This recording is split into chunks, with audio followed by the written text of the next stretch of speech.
Hello? Good afternoon, Mr. Jenkins. Yeah. Thank you so much for talking to Bayloric TV. How you doing? Okay, so you are the trainer of Bryant Jennings. Yeah. How long have you been a boxing trainer? 1971. Okay, and during that time, how many champions have you produced?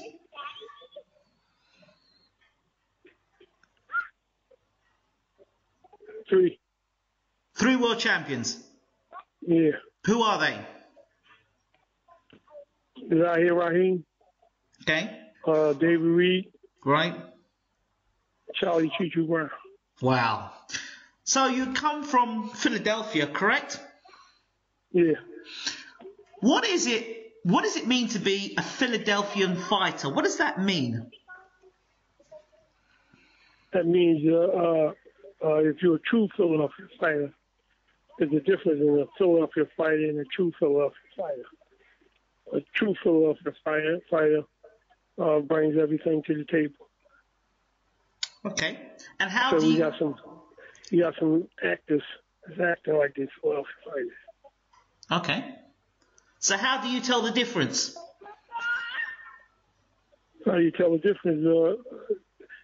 Some of the guys live in another city and they come to Philadelphia, like Chad Witherspoon, Eddie Chambers. Okay. They come to Philadelphia.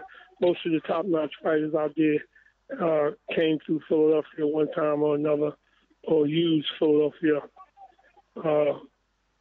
fighters to get in shape. Tommy Hearns, training Manuel Stewart, always called Philadelphia for sparring partner, Tommy Hearns. And that was the same thing he did with Klitschko. Always try to get a Philadelphia sparring partner. Why is it people want Philadelphia sparring partners? Because they're more advanced than everybody else. And why did you say this? Say it again? Why did you say this? Why did you say Philadelphia fighters are the most advanced fighters? Because they come from a certain pedigree. Okay. You got Young John, you got Sam Solomon, you got a lot of great trainers that come out of Philadelphia. Okay. Of course, your fighter, Bryant Jennings. You knew Bryant Jennings was going to be something special when you first saw him. Why did you believe this? Well, with my experience and him being able to follow instructions, it was like a great match. Okay. So you as a trainer, usually in Philadelphia, we got fighters that you can go pick off the corner one day and put them in a fight, and they win the fight.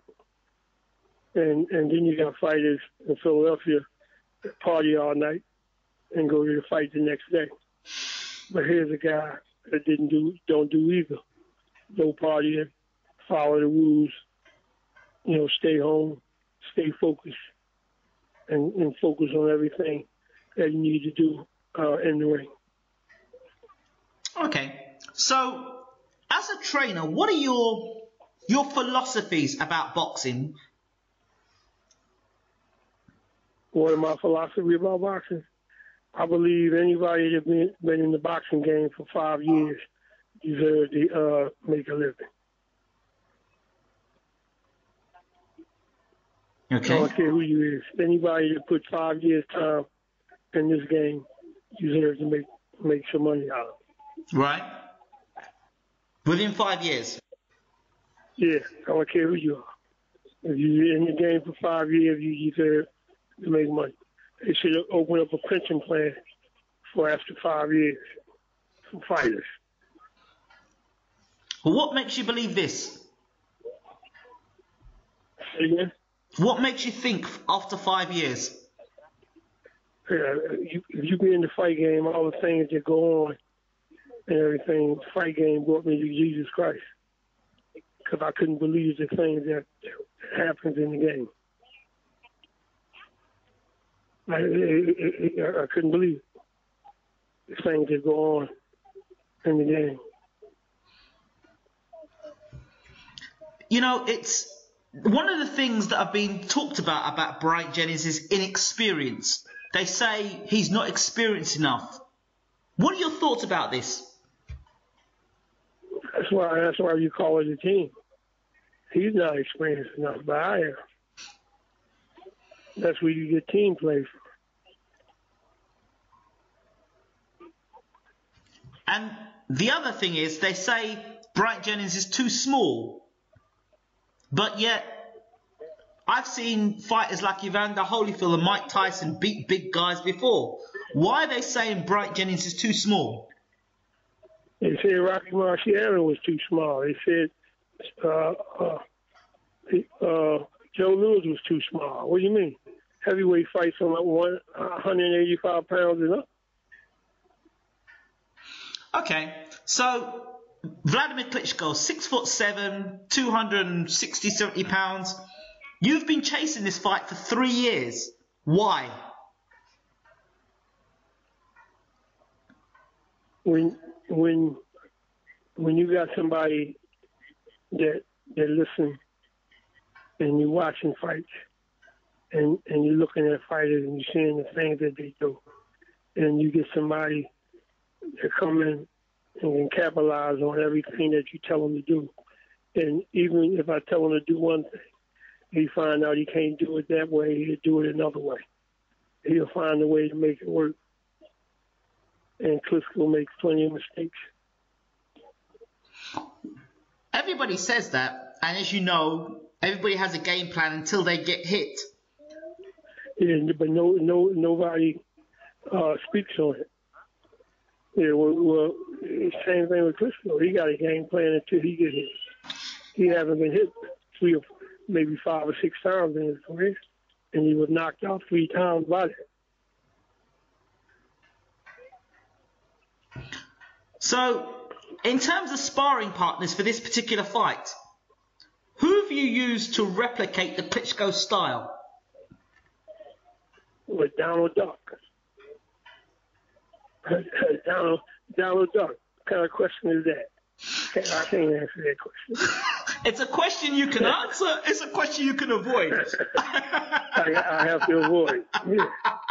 Well, I do know, having spoken to Bryant Jennings, he said to me that Gerald Washington was one of the sparring partners that was used.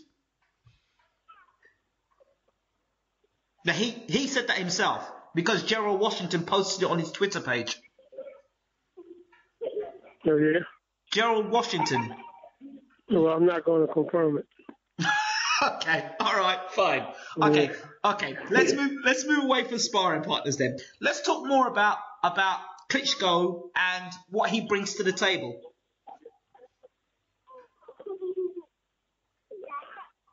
Well, Klitschko, he's a good fighter. He's a heavyweight champ of the world.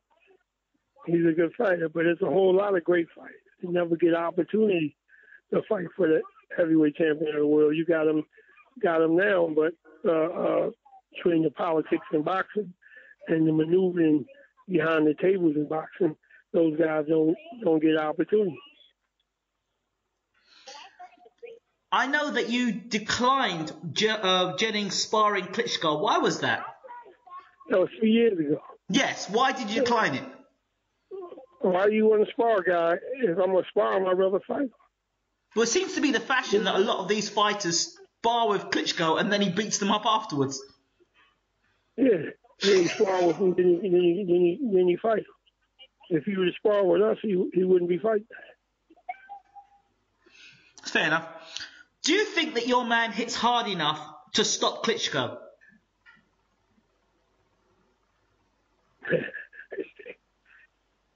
Say, if you hit a guy on the chin, you don't have to hit hard enough. You just got to land the punch at the right time. If you hit him on the chin, the biggest guys can go. Okay. The Klitschko left jab has been historically the best punch. It's kept a lot of fighters at bay, and then the right hand shuts all fighters out. What does Bryant do? What does Bryant do that convinces you that he'll be able to get past that jab, get on the inside, and attack Klitschko? Because that's what he'll have to do. Oh, you're gonna sit down and eat a vegan breakfast. You're gonna sit down and eat a vegan breakfast to get past that jab. Yeah, I can't tell you everything, man. I know. You're gonna sit down and eat a good breakfast and be good strong, and that's what's gonna get him past the jab. Okay, maybe let's go the other way around. Is he strong enough physically to deal with the incoming from Klitschko? In your opinion?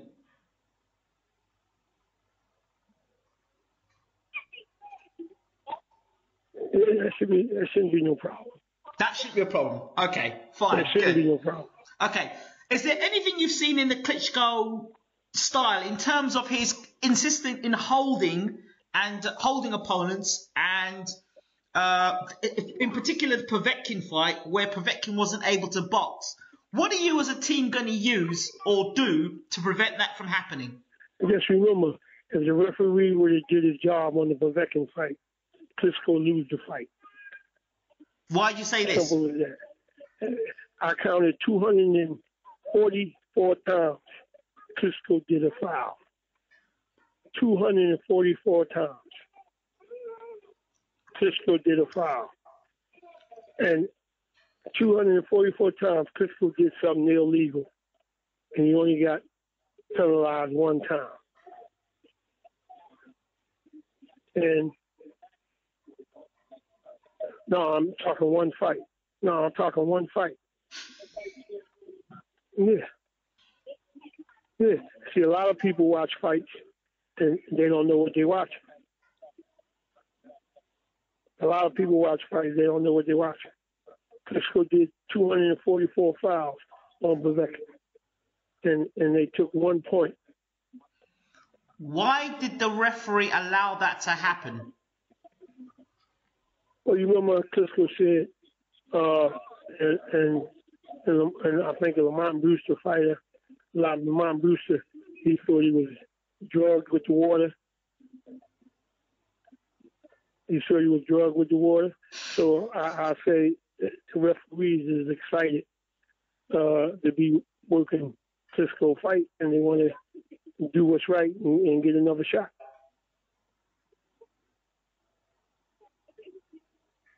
To work this fight. Did you see the Pulev fight? Yeah. What did you think of the Pulev fight? I don't know how Pulev became number one, or he just got a fight. I don't know how he made it the number one contender to get that fight. At one point, Pulev was offered to Bryant Jennings. I think the fight was declined through to money. Say it again? The Pulev fight, it was offered to Bryant Jennings. It wasn't offered to Bryant Jennings. It wasn't offered to him? No, that was just talk. Ah, okay. That was just talk.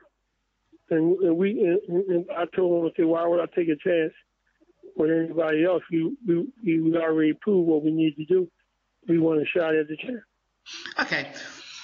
Jennings' last performance against Mike Perez, that was a fight that a lot of people expected a lot more of Bryant, and people are looking at that Perez fight and comparing it to a Klitschko fight. Because you got to remember, 95% of the people don't know fighting.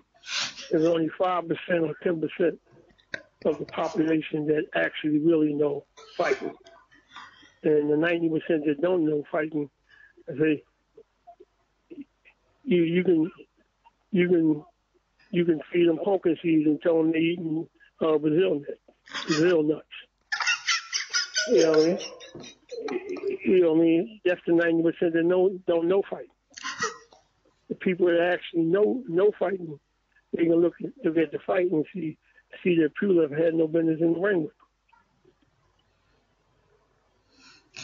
Okay, And but for Pull-Up to go more than 5 rounds, that tells you Pull-Up shouldn't have been. He shouldn't have been in there in 2 rounds. He should have gone.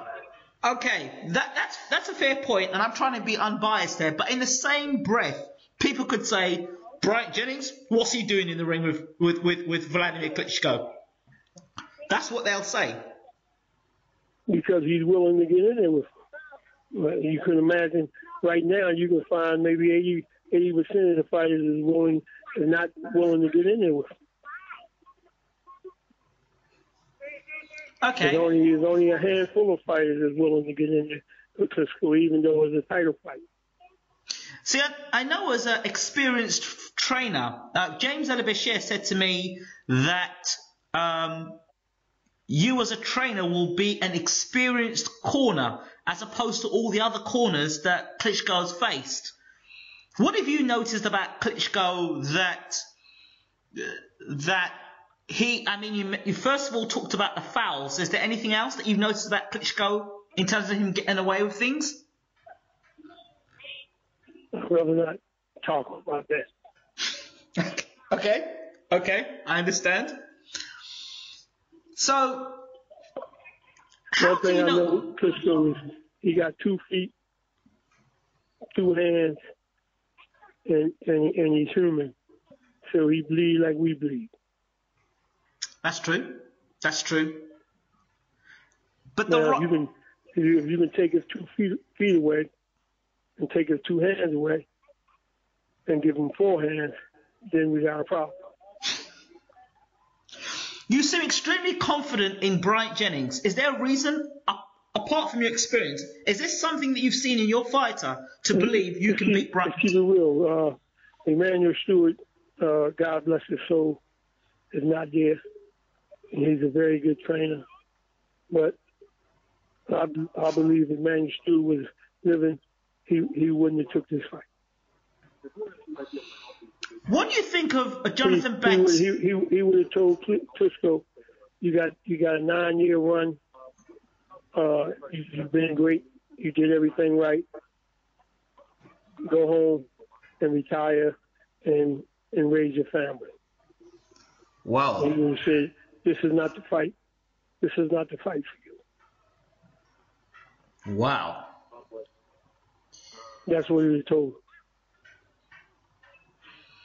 What does Jonathan Banks bring to what does he bring as a trainer, Jonathan Banks?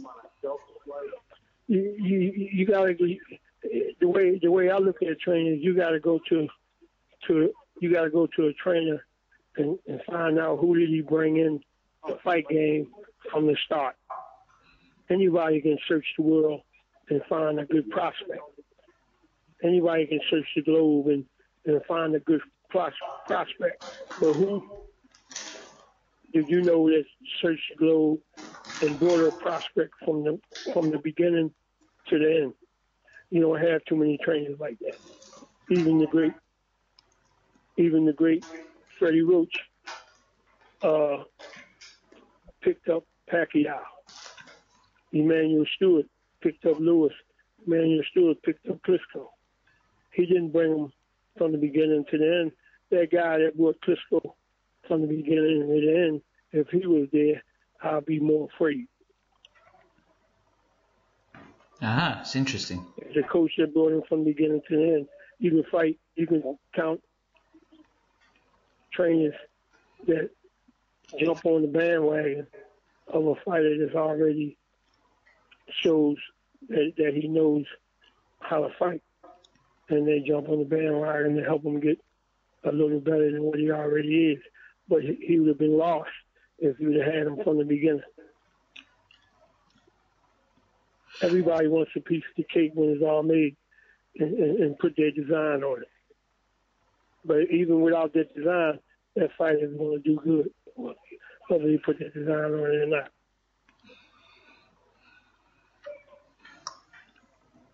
In terms of this training camp, what have you done to do, because obviously now Jennings is going to have to punch up. What have you done to make those adjustments? I took him skydiving so you know what up means. I took him skydiving so he can know what up means. No, I'm just saying, I mean, those questions I can't answer. All right. Just saying, I took him skydiving so he can know what up means. Right, I understand. And you took him skydiving, right? Okay. I tell you what I can ask you about, the blindfolding. Can you talk to me about the blindfolding training? Christ. Yo, man, you should be writing a check for me in the mail, man. Bryant should have warned you before you did the interview. Well, when you're in the fight game, you learn different ways of trying to get your fighter to pay attention to you. Right. So you blindfold them so you can listen for your voice. Right. So when you hear the music playing and you tell him to do different things, and you blindfold, he listens for your voice and distinguish your voice between everybody else.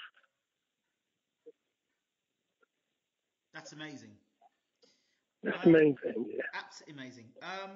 Finally, in terms of weight training and stuff like this, for this fight, have you worked on making Bryant any physically bigger, or is he going to come in a normal weight? I'd rather not talk about that. That's another one I'd rather not talk about. Mr. Jenkins, I've got to love you. You duck and dive very well and very politely, which is good. What can fight fans expect to see on the night? The greatest fight in history. Greater than Manny Pacquiao and Floyd Mayweather? Manny Pacquiao and Floyd Mayweather. That's old news, man. That's old news. That's a 10-year-old fight. Should have been done 10 years ago. You talking the heavyweight championship of the world, and four titles on the line. How you can't get no greater than that. That's why that 90% of the people, they don't want to see Pacquiao and Floyd Mayweather. But real fight fans already know who's going to win. Who's going to win? Huh? Who's going to win? I don't want to make nobody feel bad, so I'm not going to answer that. the best man going to win. Well, this week's fight week, so what can fans expect to see of Bryant on the night? Start spreading the news. Start spreading the news. We have a new heavyweight champ, Bryant Jennings. That's what they're going to start spreading the news. You ain't got to wait till the fight. Spread the news now. New York. Mr. Fred Jenkins, the legendary Mr. Fred Jenkins, thank you so much for talking to Bayloric TV. Okay. Thank you. Bye, bye. Take care. All the best.